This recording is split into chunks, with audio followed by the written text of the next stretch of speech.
Sir చాలా మంది wedding photographer lifes చాలా బాగుంటాయి అంటారు కదా. What's your take on it? మనం వెడ్డింగ్ లోకి వెళ్ళినప్పుడు క్యాటరింగ్ చేసేవాళ్ళు, డెకరేషన్ చేసేవాళ్ళు, ఫంక్షన్ హాల్ ఓనర్స్, సన్నాయి ప్లే చేసేవాళ్ళు, వీళ్ళలో చాలా మంది ముందే అడ్వాన్స్ తీసుకుంటారు. అదే రోజు బ్యాలెన్స్ మొత్తాన్ని క్లియర్ చేసుకొని వెళ్ళిపోతారు. ఫోటోగ్రాఫర్ మాత్రమే సంవత్సరం అయినా సరే డబ్బులు వాళ్ళకి వస్తాయో రావో కూడా తెలియదు. వీళ్ళందరిలో ఈ క్యాటరింగ్, డెకరేషన్, ఫుడ్ ఇవన్నీ మీ బ్రెయిన్ లో ఒక రోజు లేదా 2 రోజులు మాత్రమే ఉంటాయి. కానీ మీకు పెళ్లి ఎలా జరిగింది అనే సంగతి మీ పిల్లలకి, వాళ్ళ పిల్లలకి, వాళ్ళ పిల్లలకి ఎవరి వల్ల తెలుస్తుంది?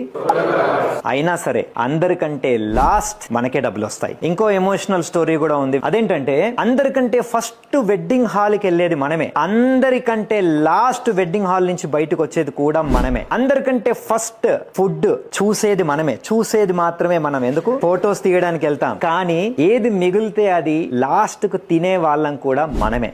ఆ పెళ్లిలో ఆ సన్నాయి ప్లే చేసేటోడు మొత్తం కరెక్ట్ గా ప్లే చేస్తున్నారో లేదో కూడా మనకు తెలియదు. ఫుడ్ ఒకవేళ బాగాలేదనుకోండి, అక్కడితో అయిపోద్ది, మళ్ళీ మర్చిపోతాం రేపు. కానీ వెడ్డింగ్ ఫోటోగ్రాఫర్ తీసే ఫోటోస్ మాత్రం పెళ్లి కొడుకు పెళ్లి కూతురుకి మాత్రమే నచ్చితే సరిపోదు. పెళ్లి కూతురు వాళ్ళ ఫ్యామిలీ, పెళ్లి కొడుకు వాళ్ళ ఫ్యామిలీ, వాళ్ళ ఫ్రెండ్స్, వాళ్ళ ఇన్స్టాగ్రామ్ ఫ్రెండ్స్, వీళ్ళందరికీ కూడా నచ్చాలి. అంటే మనం ఇంత మందిని కన్విన్స్ చేయాలి. సో ఇప్పుడు మీరు చెప్పండి, వెడ్డింగ్ ఫోటోగ్రాఫర్స్ లైఫ్ ఈజీయా కాదా?